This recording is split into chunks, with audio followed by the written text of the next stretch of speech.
નમસ્કાર સજ્જનો, સ્વાગત છે આપનું અમારી યુટ્યુબ ચેનલ ક્રિએટિવ ગુજરાતી પર. તો સજ્જનો, માર્કેટ આજે 180 પોઈન્ટ ઘટીને નિફ્ટી ઇન્ડેક્સ 23,997 બંધ આવ્યો છે.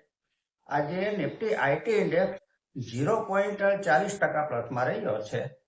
સૌથી વધારે ઘટવામાં નિફ્ટી મેટલ ઇન્ડેક્સ 2.10% ડાઉન ગયો છે. સ્ટોકમાં આજે સેમ ઇન્ડિયા પ્રોજેક્ટ્સ લિમિટેડ 20% વધીને 815 રૂપિયા બંધ આવ્યો છે.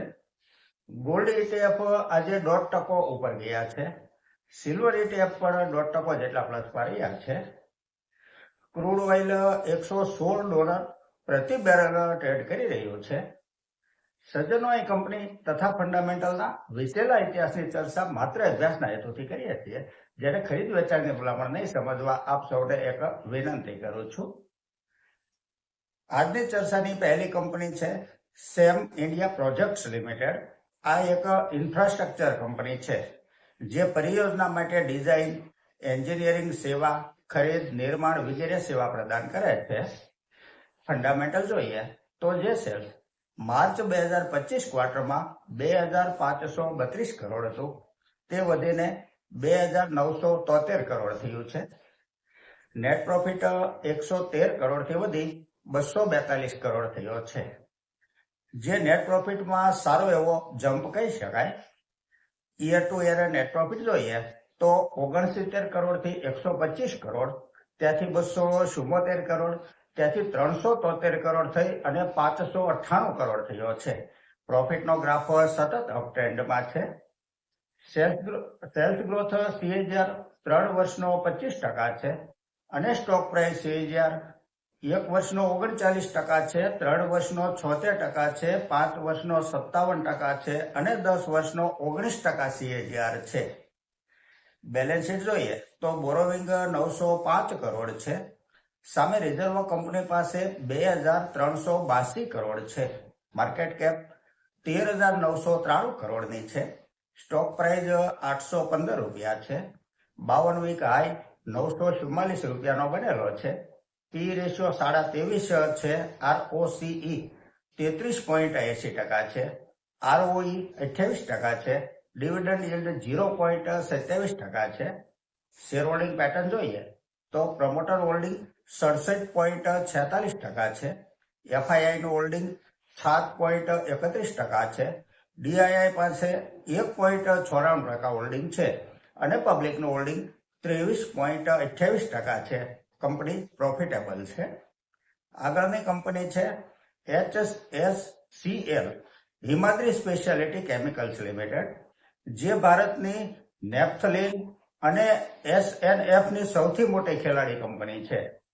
ફંડામેન્ટલ જોઈએ તો જે સેલ્સ માર્ચ 2025 ક્વાર્ટરમાં 1,135 કરોડ હતું, તે વધીને 1,288 કરોડ થયું છે.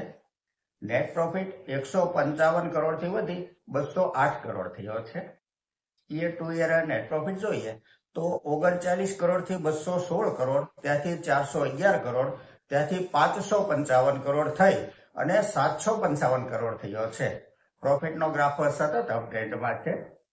આ કંપનીનું રિટર્ન કન્સિસ્ટન્ટ છે.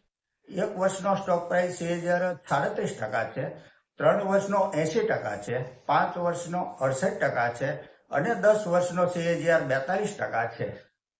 બેલેન્સ શીટ જોઈએ તો બોરોવિંગ 768 કરોડ છે. સામે રિઝર્વ કંપની પાસે 4,756 કરોડ છે. માર્કેટ કેપ 30,651 કરોડની છે. સ્ટોક પ્રાઇસ 608 રૂપિયા છે. 52 વીક હાઈ 624 રૂપિયા બનેલો છે, જે આજે જ બન્યો છે. પી રેશિયો 41 છે. ROCE 22% છે. ROE 18% છે અને ફેસ વેલ્યુ 1 રૂપિયો છે.